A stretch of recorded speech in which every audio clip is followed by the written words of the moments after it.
Story 1.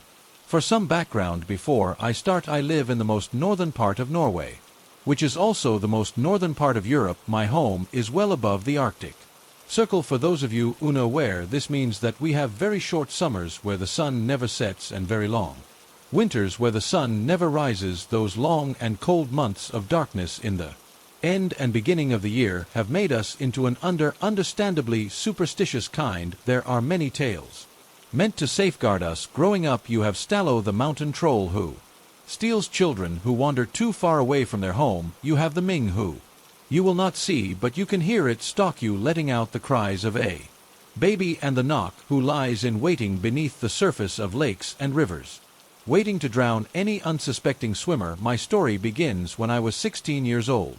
I had just gotten my hunting license, and my father had even bought me a shotgun for my birthday. This was big for me, as I'd always followed my father on hunting trips as a child, but I'd never actually shot a grouse myself. My father is the stereotypical northern Norwegian. He knows everything about the outdoors, and he can endure any hardship or weather with the same unwavering sense of mob humor. Once his fingers got stuck in a saw at his workplace and peeled the skin off of his middle finger like a banana peel. He promptly bandaged it up by himself and kept going. He did not consider going to the doctors to get it looked at for almost 2 weeks, and the stench of his bandages made him unbearable to stay in close proximity with. In the end, he needed a skin transplant and several weeks off of work before his hand was remotely usable again. So the time of the year comes where the sun is out for a few hours in the morning, and me and my dad take the journey to the cabin. This includes an hour of driving and a further hour on a boat. You see, our cabin is in a remote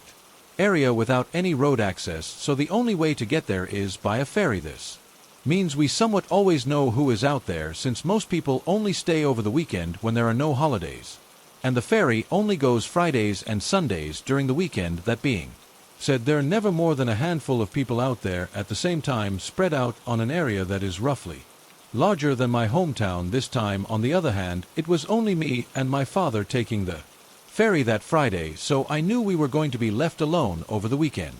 Arriving on that small pier by the cabin, I could finally breathe in the fresh air of untouched nature that has always been soothing for my soul. It's like you leave behind all your troubles at home, because out here they are irrelevant. At the cabin, the only things that matter are the things that keep you safe, warm, and fed. We then dug out our snowmobile that was parked near the pier and drove the short trip over to the cabin. That night, we mostly spent preparing noose traps and lunch for the next day. My father told old store of when he went hunting back in the day and such, and we shared in a ceremonial hunter shot of single malt whiskey. I slept well that night, as I normally do when the peace and quiet of the cabin comes over me. We got out of the cabin late the following morning, due to us just enjoying the calming of a morning with no obligations. This would turn out to be a mistake, however. You see, the key point is to be out early. See, you can utilize the sunlight as much as possible. We knew this, but sometimes you just want to sit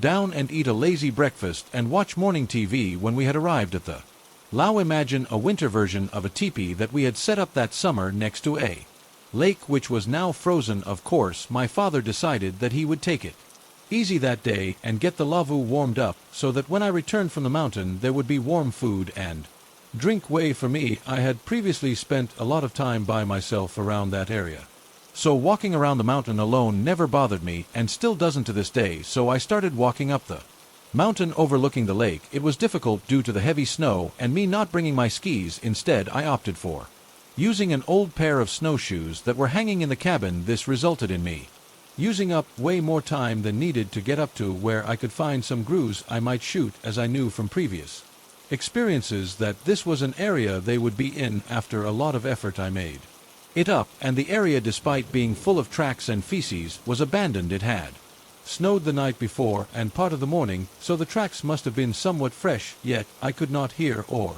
see anything. So I stalked the forest on that mountain for an hour without any traces of life. That is probably when I noticed the silence. It's like what people with similar experiences say, there's always this deafening silence that preludes something bad, like all the animals know.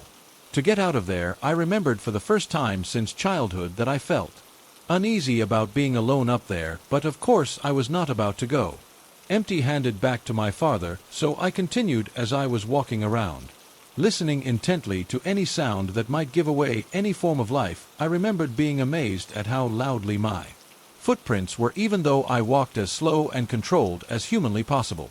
The uneasy feeling creeping closer and closer to the point where I decided to take a quick snack break and regain my previous calm state of mind as I walked back to the clearing overlooking the lake. My footsteps seemed to almost lighten and I felt more relaxed and at ease again. I sat down on a rock and ate a bar of chocolate I brought and enjoyed the sun on my face, ridiculing myself for being spooked of what essentially was nothing. That's when I heard the footsteps coming from the direction I just been in, loud and heavy footsteps of a grown man. I know this because, as anyone can tell you, the sound of a bipedal walking on 2 feet is quite distinct from four-legged creatures such as moose or bear, especially in the heavy snow. I tried calling out because I immediately thought it was my father who had a change of heart, yet there was no reply. I sat there on the rock, watching the direction of the footsteps as they grew louder and louder. Several times I called out and yet I received no reply. Feeling uneasy again, I decided to take out my phone and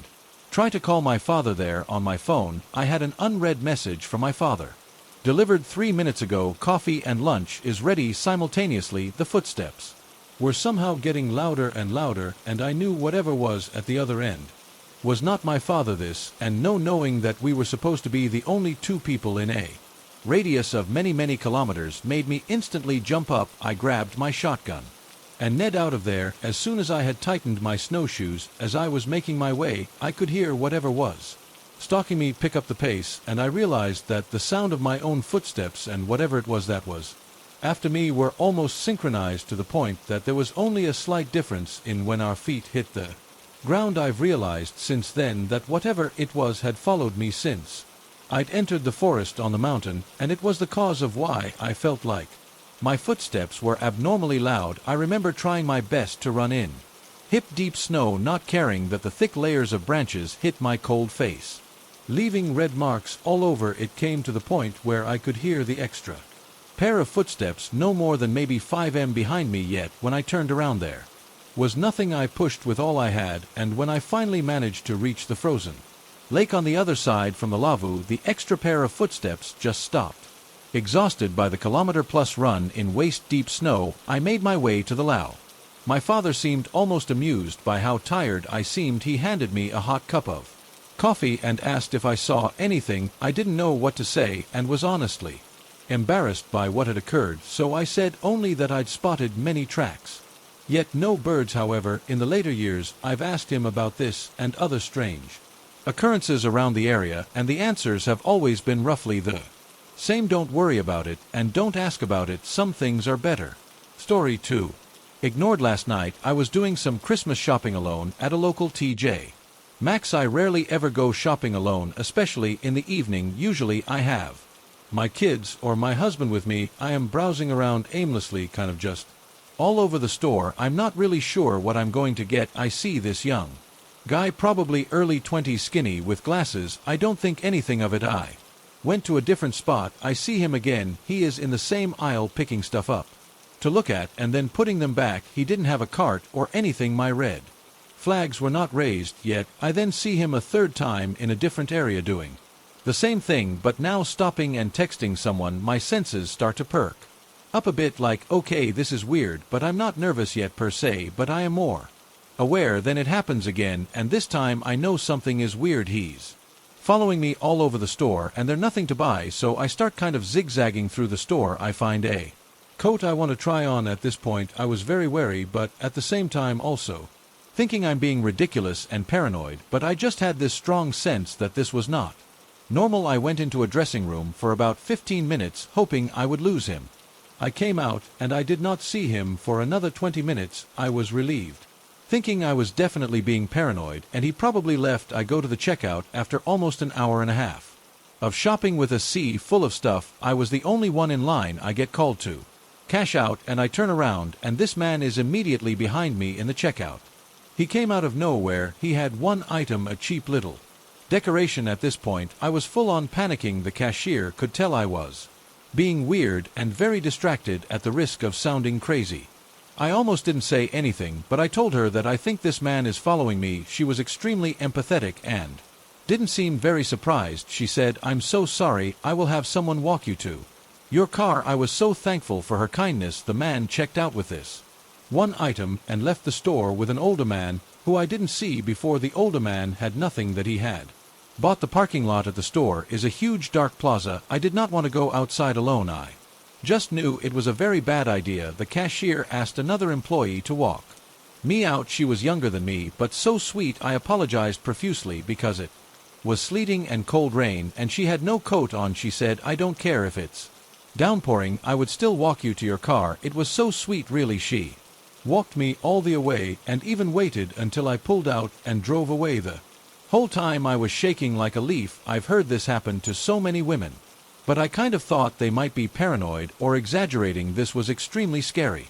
Though the more I think about it, the creepier it gets. He followed me around the entire store, and everywhere I turned there he was. I have no idea what his deal was, but this was so unsettling. My husband freaked out and does not want me to shop alone anymore. I don't really want to shop alone anymore.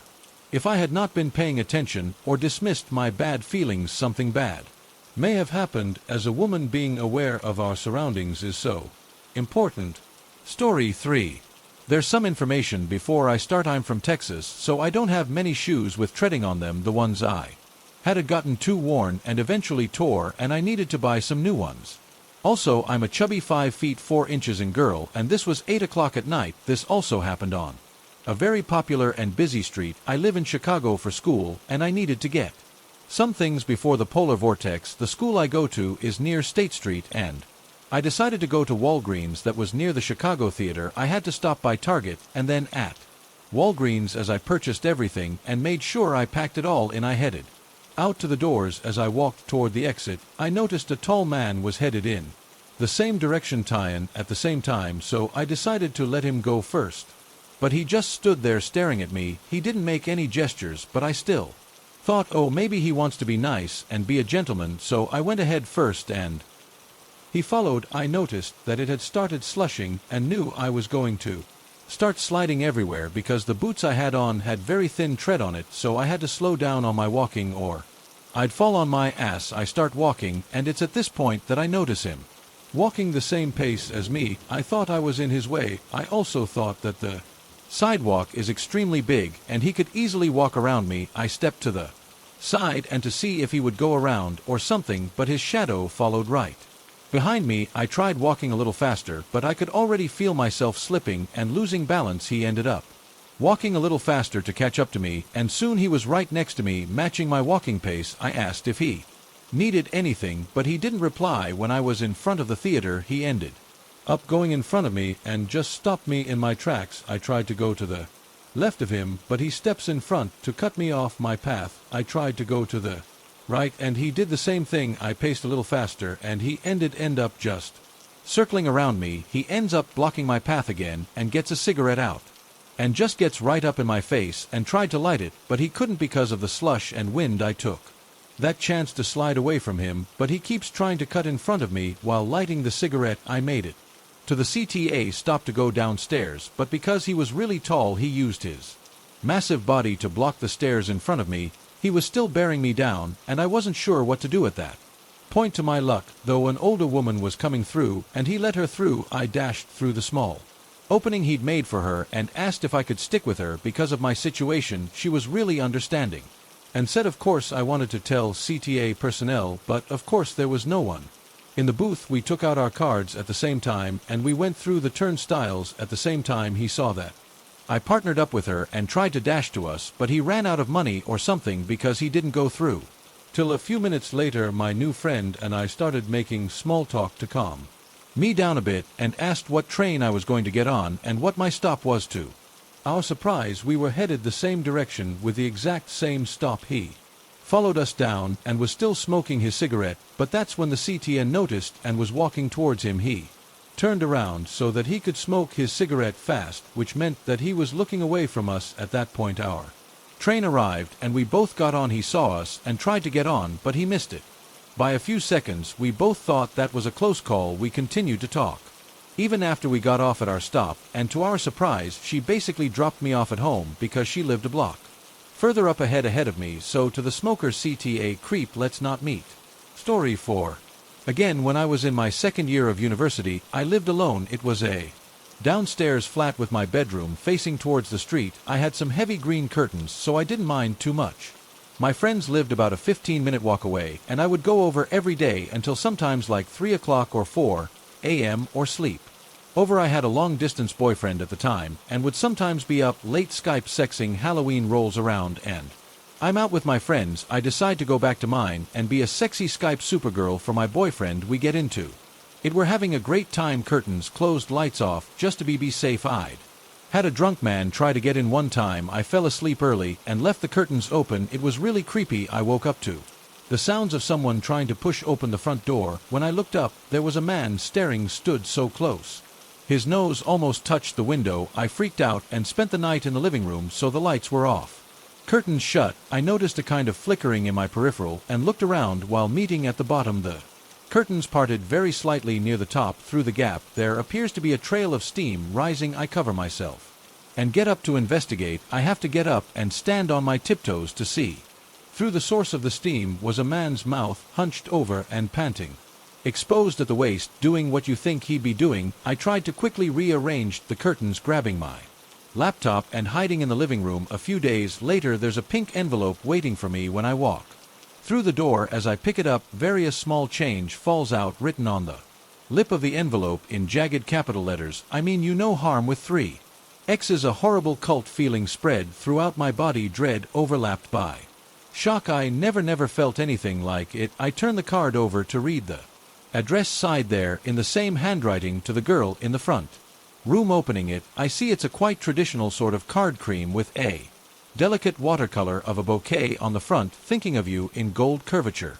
Next to it, the inside was completely covered by a message in capitals, some letters backwards and words it's misspelled. I gave the card to the police, so I can't recite the whole passage for Tim, but the essence was, I'm an old man who has lived on the street for a long time. You've made me the happiest I've ever been in my life. On Halloween, I'm sorry I scared you. You were very beautiful. I love to watch you. Whether you're working on your computer or touching yourself, please leave your curtains open just a little bit for me. For each time you do this, I will post a couple of pounds through the letterbox. Signed, Ken. I called my friends, then got the police to come around. Basically, they couldn't really do anything. They took the card as evidence, gave me a case number, and said that they would get the patrol card to drive past my house for the near future. I stayed at my friend's for a week and had one of them stay over at mine after that. That wasn't quite the last of K, and sometimes there would be knocking at my window, but I kept my curtains 100% closed. 3 or 4 months of no incidents later, we got snow. I was leaving my house now, in the habit of checking my curtains every time I left or got back to the house. I see a set of footprints tracing the entire front window, back and forth, like someone had been pacing. After I moved, my friend had a job where she could check the local electoral register. We did find that a K Moru lived on my previous street. We did no further investigations because it was a studenty area. I would walk past that house on my way home for the next 2 years. A while after I'd moved out, I saw that the window had been completely covered in newspaper stuck from the inside. It seemed like someone was having trouble with Ken still coming around, so Ken, let's not meet again. I'm a 22-year-old female. At the time of this incident, I was about 16 or Story 5. 17 years old. Because of what happened, I now never walk anywhere by myself after dark. I decided to sneak out to meet up with a friend, but neither of us had a car, so we were going to walk and meet up halfway between our houses. The halfway point was about a 40-minute walk. We ended up meeting at around midnight, and the walk there went fine, no issues. We hung out for a while and ended up losing track of time, and it was around 3 a.m. I had to get home before my parents woke up for work or risk getting caught. We said our goodbyes, and I started on my long walk back home. Since it was 3 in the morning, it was basically a ghost town. Not a single person in sight. I hadn't seen even a single car drive past, so I figured I would have a nice walk home. I was wrong. About 10 minutes into my walk, I heard a car coming up behind me. Nothing too alarming about that. As the car passed me, they slammed on their brakes, then cut off all their lights. Immediately a red flag. I saw the car turned down the next street ahead. I knew I would have to pass them to get home.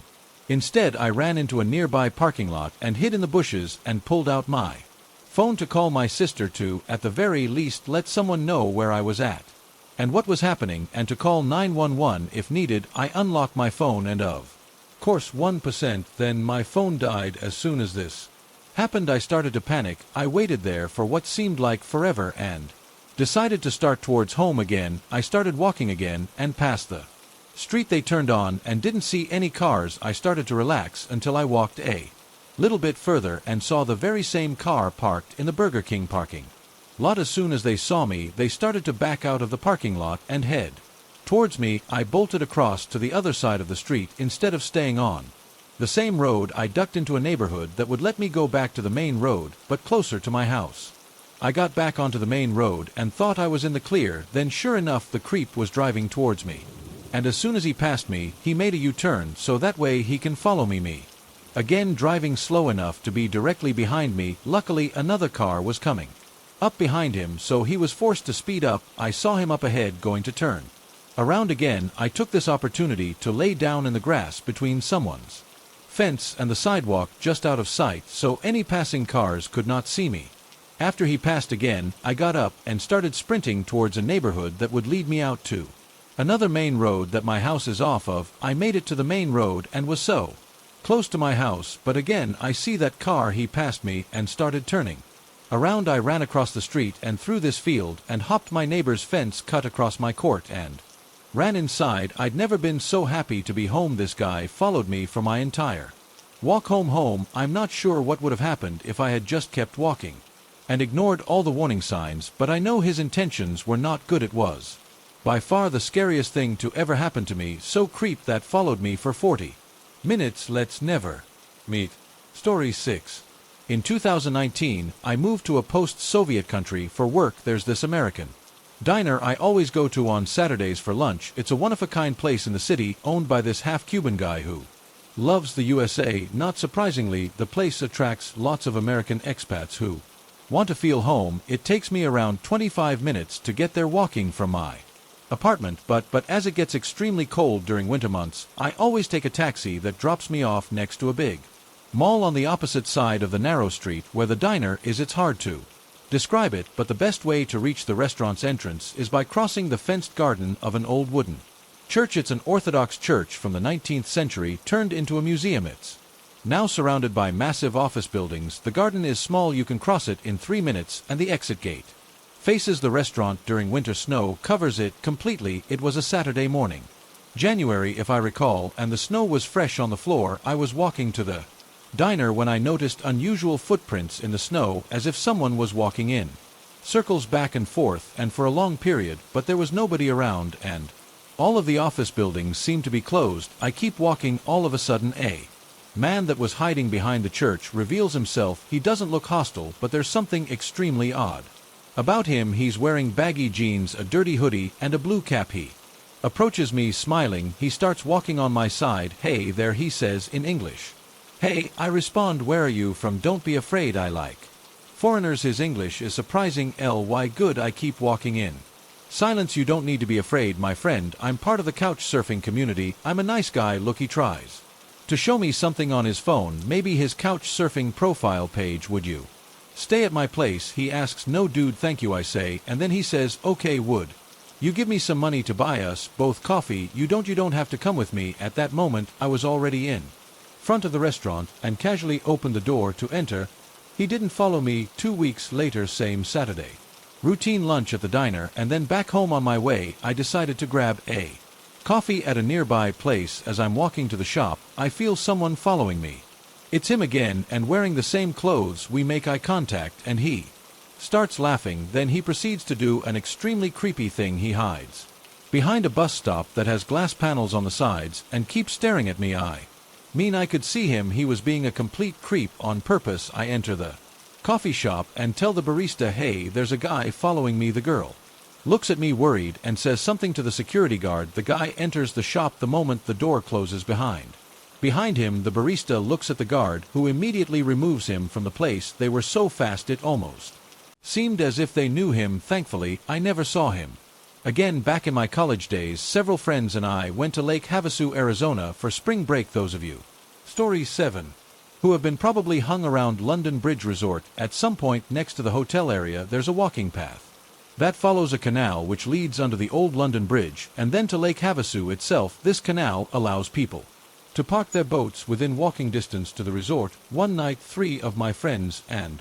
I went for a stroll along this path. During our walk we heard some shouting, which went along the lines of be cool, we're leaving, man, just be cool. My group hung back for a bit, and after a second a group of guys came up. We asked them what was going on, and they said there were 2 guys in a boat. They were flashing people in the face with a spotlight, talking and pissing them off, then pulling out a pistol when they were about to get their asses kicked. We will refer to the guys in the boat as douchebags from here on out. So my group decided that we weren't going to stand for this and came up with a plan. We continued down the pathway to douchebag's boat and played dumb. We asked them what those guys were so scared of. Being the smug, self-satisfied little douches they were, said those guys wanted to pick a fight with us, so I pulled my gat on them. It was actually an old .38 revolver. At that point I knew this was going to be easy. You see, one of the members of our group was a girl, a pretty girl wearing a bikini and cut off jean shorts. She laid on the dumb bimbo card and in no time had them eating out of her hand. She said, "I've never seen a gun before. Is it heavy? Do you have any more?" Those handed her the gun to hold and said, "No, that's the only one." She then handed it to our buddy Jay, who's a 6 feet 4 inches, 280 pounds wall of meat. Jay threw that gun close to 250 feet away into the canal, which made a very satisfying thunk when it hit the water. Both douchebags were completely speechless. It took them close to 20 seconds just to process what had happened. Finally, one of them spoke and was all, "What the why did you do that? You better go get it." We just laughed and said, "No, we won't think about that next time you're flashing people with that spotlight." After a few moments of incoherent shouting, one of them tried to get into Jay's face. For some stupid reason he didn't even make it out of his boat, and Jay shoved him back into his seat hard enough that it broke. Neither one of the douchebags were very big. Our female friend could have taken them. Our other buddy Jace told them to go park somewhere else for the night, because if we saw them again we would kick their asses for real. So they pulled off, and when they were out and away from us they started talking again, but we just kept laughing at them. After they were gone we finished our walk and went back to the hotel and started partying again. It was a great night, so if any of you make it out that way again, get your snorkel out. There's an old rusted piece of pistol at the bottom of the canal by London Bridge Resort. I am a 31-year-old woman. This happened a few years back. I was walking, Story 8, from a friend's house to meet my son's father, who's now my ex, at a bar we frequented in those days. It was winter, icy and snowing with giant piles of snow all around. I was walking from a friend's house around 9 p.m. down an alley that served as a driveway area for many houses. Not a great neighborhood, but not particularly bad either. I was wearing my Apocalypse boots, waterproof, knee-high Winter Pro. I usually have headphones on blaring music while I walk, but that night for some reason I decided it not to. In hindsight, that is what saved me. I'm about the equivalent of 2 to 3 blocks away from the bar. There's a younger guy, early 20s, walking about 50 ft behind me. "Hey, you." I turn around. It seems he's talking to someone else. "Hey." I look back, then continue walking. "Yeah, you." "No, don't turn around, sweetheart." I start to walk faster as I realize he's getting closer. Ahead of me, I see an SUV running backed out of a parking spot, but blocking my path. I turn around. There's another guy. The door to the SUV opens, and there's a couple of guys in it looking at me. One gets out and stands by the open door. I turn to look at the guy behind me. Out of nowhere, about 5 more guys come out, surrounding me from a distance, slowly closing in. The realization that they were hiding behind piles of plowed snow hits me. I realized they're just standing and watching me. A couple of them had their phones out and were recording something that was about to go down. Nobody was smiling, but they were closing in on me, trying to get me to walk to the SUV. Fight or flight kicked in, and I decided I didn't want to know what was about to happen. I wanted to catch them off guard, so instead of running forward, I bolted to the left. I ended up cutting through a few yards and made it to the bar. "So guys is trying to get me into your SUV while filming. Let's not meet." I hope you enjoyed that, guys. If you have a scary story you would like me to read in an upcoming video, this is one way to help me guarantee variety in the stories. I share you can email me or post it to my subreddit, I'll drop the details in the video description. Thank you all for listening, and a special thanks to my patrons and channel members who now have early access to Adri videos as well as other behind-the-scenes content. Thank you to Samantha Place, Cheryl Duckworth, Scout M405Z Harris, Unladylike 13, Ventura, California, Elizabeth, May, Alexia Tuttle, Marshana Rainey, Well Ocean, Mary Wright, Jessica Copperfield, Zoe D, Danielle Shaw, Jane Wiggins, Tara Harris, Mary Rye Callie, Townsend M, Deshawn Edmondson, Kimmy L, Wendy, Maris Confessions of a Cleaner, Megan Abrams, Miss Tycoon, Stephen Sloan, Christina Myway, Ashley Bray, Madisa Felter, Danielle, Tina Marie Heckman, Amal Garner, Lisa Ratford, Deborah Malay Kani, Sue Taya Adwell, Diana Johnston, Vampida, Jasmine Davis, Erica Air Fox, Mulder Ram, Beltron, Tina, Nick Bosie, Sarah C.H. Neal, Kavanaugh, Tiara Sunders, Timothy Stratton, Jennifer Jenkins, New York Rash, Maribel Deluna, Michael M, Ollie, Marissa Kuro, Amber Hops, King Slim, Justin Beast, Gillespie, Joy, Dana J, Blee, Anna, Stephanie McLaren, Lumini, Kami, Skin Crawler, Adara Bella, Place 2006, Michelle Welchman, Dana B, Lisa McDonald, Clarice Scott, Madison C, Wasp, Sting, Jennifer J, Ashley, Lily, Pat Lee T, Wyatt, Gina, Nora, JK, 6, Venzio, Donna, Joey, Big, GSC, Tanya, Spaghetti, Wilo, King, Matthew, October, Gypsy, Lisa, Ally, Thomas, Build With Me, Letitia, Fran, Debs, Insomnic Cats, Stephanie, Summer, Rebecca, Tyara, This Bad, Kitty, Your Pay Piece, Dilly Ling, Tripping Balls Through History, Samantha, Erica, Alyssa, Tracy, Killian's Place, April, James, Arbor, Jen, Joy, Handout, Pegasus, Genesis, Karen, Kitu V, Barry, LJ, Fiona, Xbox, Scott, I Like Bootymon, Level A, Chris and Donna, Holly, Spry, Kimber, Jasmine, Centik, Heather Haven, Kitty Cat, Luna 2, ADHD, Aurora, Janice, Cinderella, Baby, Borderline, Betty, Lady, Draco, Erica, Nicole, Snowball, Rena, Melanie, The Honeybee 987, Pretty Girl 215, Ryan Brook, Wendy, CFTY, Keltina, Dina, Vampy, Debs, Patricia, Amber, Krista, Brenda, Absent, Alice, Chrissy K, Spider's Web, H. Lala, Andrea, Sue, Monique, Shaw, Gorman, Emma, Lisa, Sigma, Cube, X, Greg, Chelsea, Amanda, Jane, Sam, Zep, Tay, Sarah C, Austin, Teen, Lil, Smart, Jenny, Gabrielle, Fire 5, Sarah P, James, Garana, Gemma, Allen, Monica, Level A, and Alex. I hope you're doing well, guys. I'll see you all on the next one.